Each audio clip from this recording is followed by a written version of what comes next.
ইবাদত সম্পর্কে কোরআনে কারীমের মৌলিক কি আলোচনা করা হয়েছে।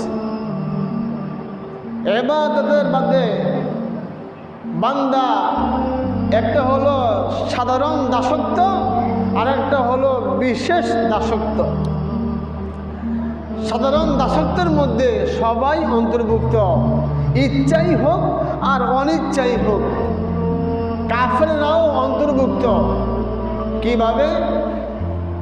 তারা যে খাবার খায়, তারা যে রিজিক ভক্ষণ করে, বলেন তো এই রিজিক কার? আল্লাহ। কাফেররা আল্লাহকে মানুক আর নাই মানুক, তারা কিন্তু আল্লাহ রিজিক খাইতেছে। খাইতেছে কিনা বলেন? হ্যাঁ, খাইতেছে। আমি আপনি আল্লাহকে মানি আর না মানি, আমি কিন্তু নিয়ামত ভোগ করতেছি। একটু চিন্তা করেন তো।